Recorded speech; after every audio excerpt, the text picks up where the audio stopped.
Hi, I'm Mike Miller. Hope you're having a great day, evening, or if it's late at night when you're watching this, that's great too.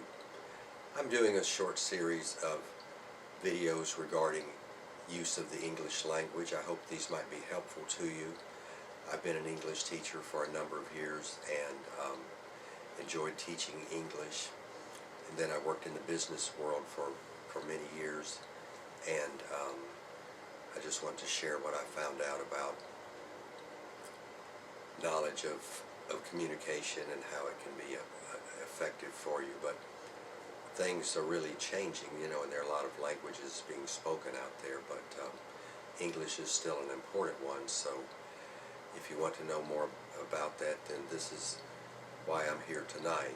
And so in the previous videos I've talked about the parts of speech, and we talked about the noun and the verb. And noun comes from the Greek word nomen, the Greek god nomen, which meant name, and so noun is the name of a person, place, or thing. Verbs are the action words, or we have the sensory words. There are many action verbs, and that's the main part of the sentence. That's what's going on. But the sensory verbs, like taste, hear, smell, things like that, smell, those words like that. And the to be verbs is, am, are, was, were, and been.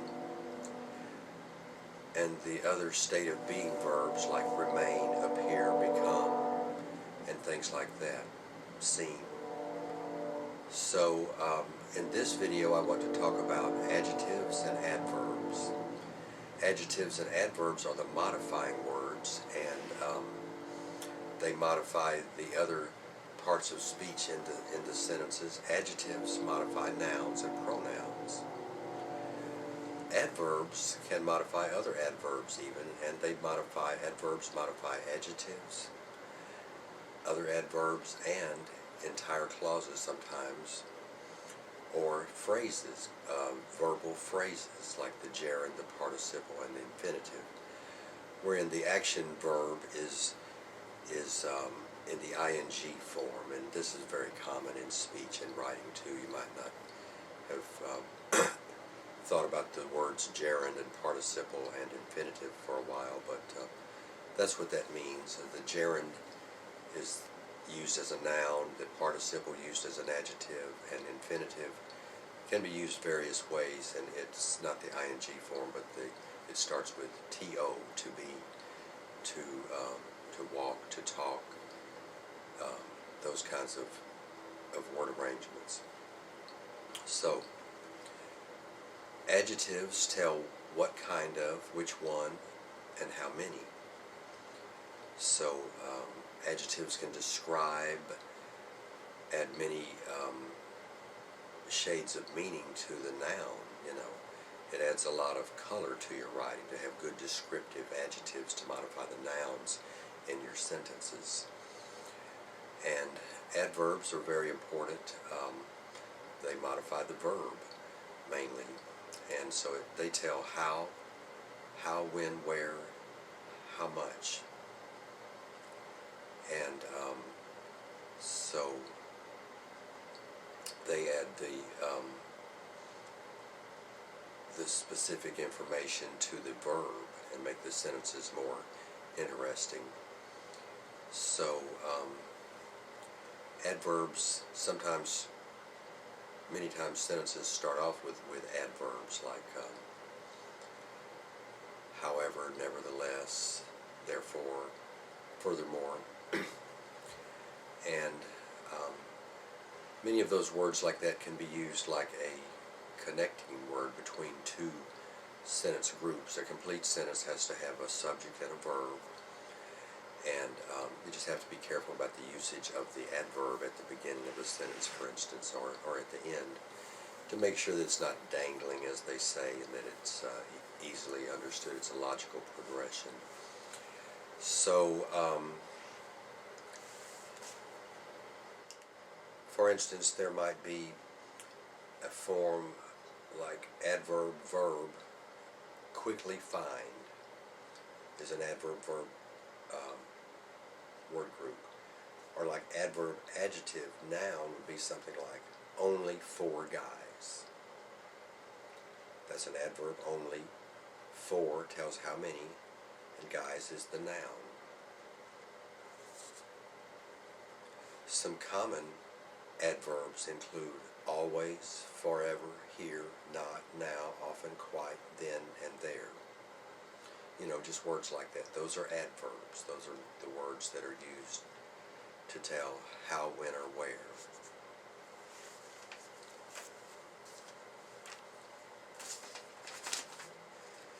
Some really common adjectives include good, bad, strange, true, false, large, right, and wrong. And many times we add al, able, ful, less, ish, ive, or y to nouns or verbs to form other words.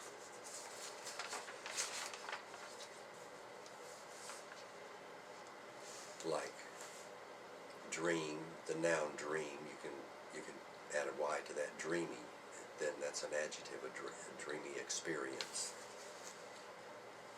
Or a lot of words, you just had the al or the able, ful, less, ish, ive, again, or the y to either nouns or verbs. And then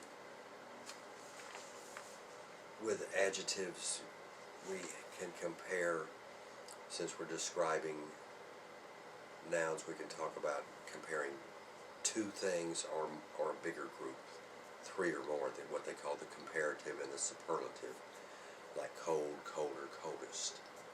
If cold modifies water, the noun water, cold is the adjective cold, colder, coldest. If you just have 2 bottles of water, you can say this one is colder than the other one.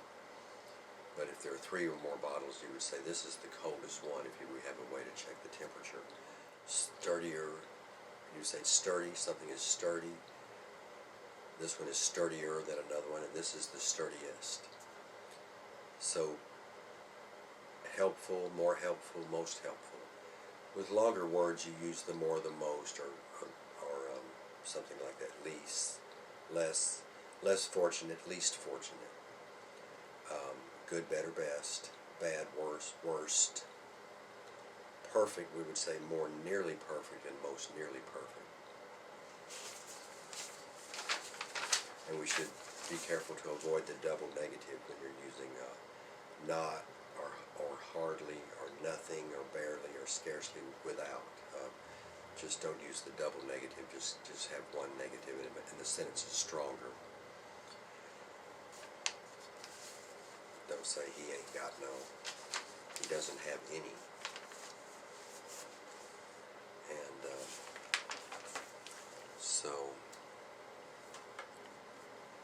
and some relative pronoun, pronominal adjectives or whatever, like which, what, who, whose, whom, who, whoever, and whomever. So,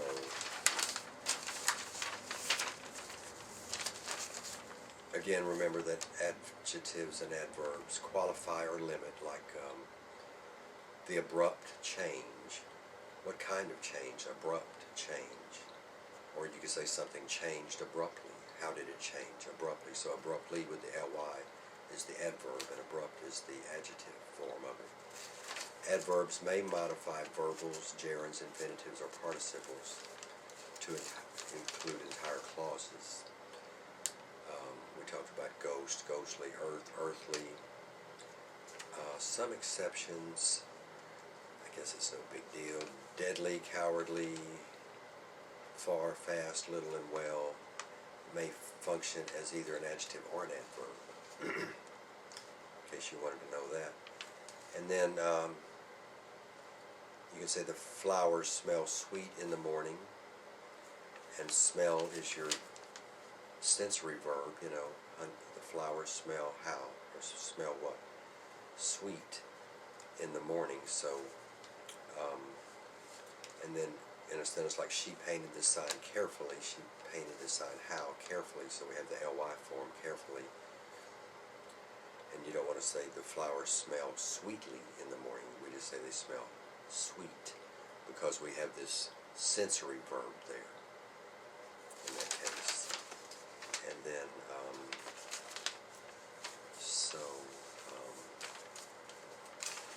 that's most of that shift there.